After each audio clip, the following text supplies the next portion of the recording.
Although he occupied the White House for less than 3 years, few presidents have had the impact of John Fitzgerald Kennedy. JFK was born in 1917, the second son of a wealthy Irish Catholic Massachusetts family. Kennedy joined the U.S. Navy during the Second World War and saw active service, receiving a Navy and Marine Corps Medal for Heroism.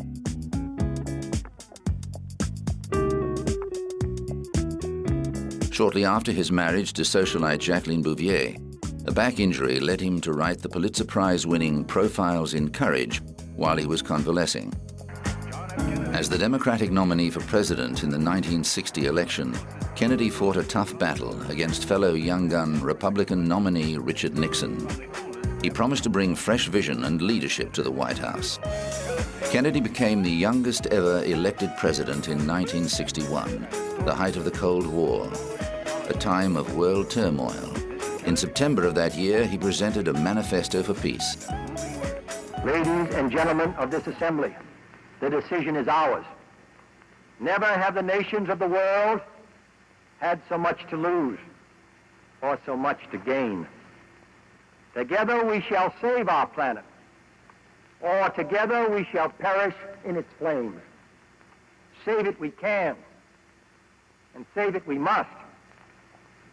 And then shall we earn the eternal thanks of mankind, and as peacemakers, the eternal blessing of God.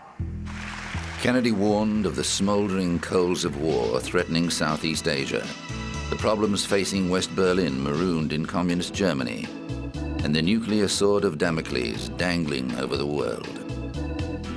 He took the practical step of establishing a Peace Corps so young Americans could donate their skills and experience to developing countries in the interests of world peace and friendship. Kennedy also met Soviet leader Nikita Khrushchev to discuss various issues, including the possibility of joining forces on space exploration. However, this idea was rejected as the Russian program was more technologically advanced than the American. We choose to go to the moon in this decade and do the other things, not because they are easy, but because they are hard. Because that goal will serve to organize and measure the best of our energies and skills. Because that challenge is one that we're willing to accept, one we are unwilling to postpone, and one we intend to win. Kennedy then committed his administration to sending a man to the moon. He saw it as both a visionary project and a way of developing useful technology. When Kennedy came to power in 1961, he was persuaded to authorize an invasion of Cuba with the aim of overthrowing leader Fidel Castro. The Bay of Pigs invasion was a disaster.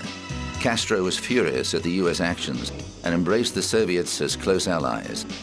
The conflict that ensued when the Soviets installed intermediate-range ballistic missiles on Cuban soil, just 90 miles from the United States, brought the world to the brink of nuclear war.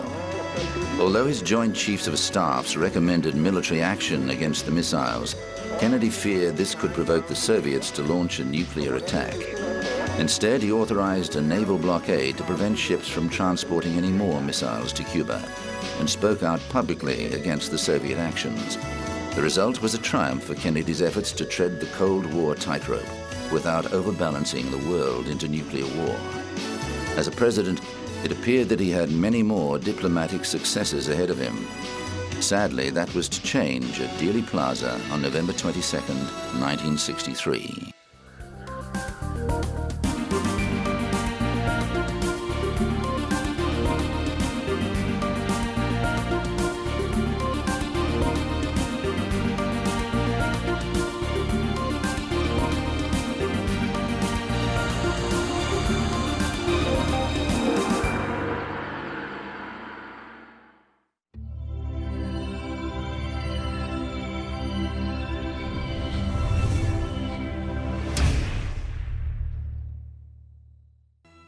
Three, two, one.